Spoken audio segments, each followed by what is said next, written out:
আসসালামু আলাইকুম। আজকে একটু গোল জামা কাটিং করে দেখাবো অতি সহজে। দেখেন এখানে বাটিকের একটা 3 পিসের নেওয়া হয়েছে। এখানে 2.5 গজ পরিমাণ কাপড় আছে। এটাকে প্রথমে আমরা মেলে নিচ্ছি। মেলে নিয়ে সুন্দর করে ভাঁজ করে নিব। 4 ভাঁজে ভাঁজ করা হয়েছে। বন্ধ সাইডটা আমার পাশে আছে আর খোলা সাইডটা অপর পাশে রেখেছি। দেখেন এবার আমরা জামার ঝুলের মাপটা নিয়ে দেবো। যার জামার ঝুল যতটুকু ততটুকু পরিমাণ নেবেন। আমি এখানে 43 ইঞ্চিতে একটি ঝুলের মাপ রাখবো, এই জন্য আমি এখানে 44 একটি দাগ দিয়ে নিলাম। এবার নিচটা সমান করে কেটে ফেলে দেব, যার কারণে একটা দাগ বসিয়ে দিচ্ছি সমান করে। আপনারা এভাবে দিয়ে নেবেন। এবার আমরা গলার মাপটা নিব। গলার মাপটা 2.5 ইঞ্চিতে রাখবো। এবার কাঁধের মাপটা নিয়ে নিচ্ছি। কাঁধে 4 ইঞ্চি মাপ রাখবো। এটা 40 ইঞ্চি বডির জন্য হবে।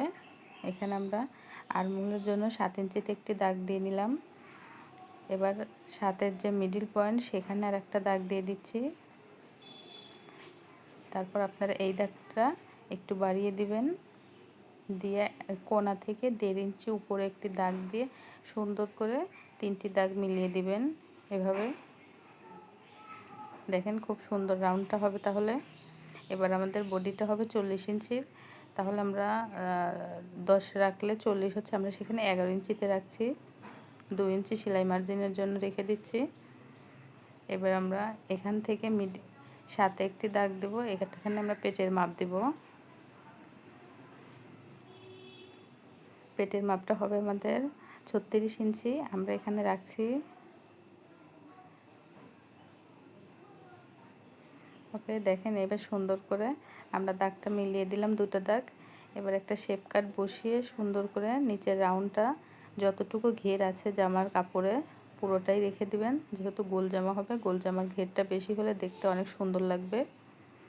এভাবে রাউন্ড শেপ বসিয়ে সুন্দর করে রাউন্ডটা দিয়ে দিবেন। দেখেন অনেক সুন্দর লাগছে। এখন যেহেতু এটা গোল জামা সেহেতু নিচের কোণাটা ঝুলে যাবে, যার কারণে আমরা একটা মাপ দিয়ে কোণাটা উঠিয়ে দিব। একদম জামার যেখানে আমরা গলার ড্রয়িং করেছি সেই কোণা থেকে ধরে একটু একটু করে আমাদের ঝুলটা নিয়েছিলাম 44 ইঞ্চি। আমরা সেই 44 ইঞ্চিটা রেখে ইঞ্চি টেপ ধরে ধরে একটু একটু করে মাপ দিয়ে নিব সুন্দর করে। এইভাবে দেখেন মাপটা হয়ে গেলে আমরা সুন্দর করে সবগুলো দাগ মিলিয়ে দেব। এবার কোণাটা আর ঝুলে যাবে না, জামাটার ডাউনটা দেখতে অনেক সুন্দর হবে। ঠিক আছে, এভাবে ড্রয়িং করে নিলে জামার কাটিংটা দেখতে এবং পরার পর দেখতে অনেক সুন্দর লাগবে। এবার সেই মতো আমরা পুরো কাপড়টাকে কেটে নিব।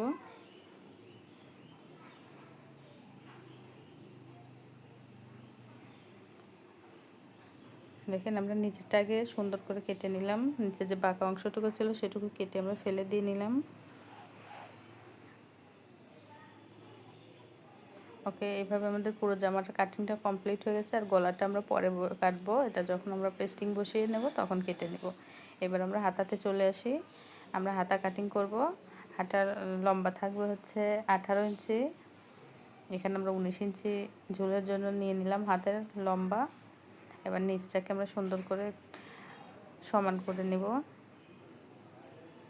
এখানে হাতাটা চাপা আছে, যার কারণে আমাদেরকে একটু জোড়া দিতে হবে। দেখুন এক্সট্রা কোনো জোড়ার কাপড় লাগবে না, এখান থেকেই আমরা বের করব। আমরা আগে সমান করে নিচটা কেটে ফেলে দিয়ে নিলাম। এবার আমরা উপরটা কেটে নেব। হ্যাঁ, সুন্দর করে এভাবে হাতাটা কেটে এই যে কণাটুকু বের হয়েছে এই কণাটুকু আবার এখানে আমরা বসিয়ে দিব। দিয়ে হয়তো এতটা লাগবে না, একটুখানি ফেলে দিতে হবে। সুন্দর করে এটা সেলাই দেওয়ার পর কেটে ফেলে দিয়ে লাগিয়ে দেব। এইভাবে হাতাটা কাটা কমপ্লিট হয়ে গেল। আমাদের পুরো জামাটা কমপ্লিট। দেখুন।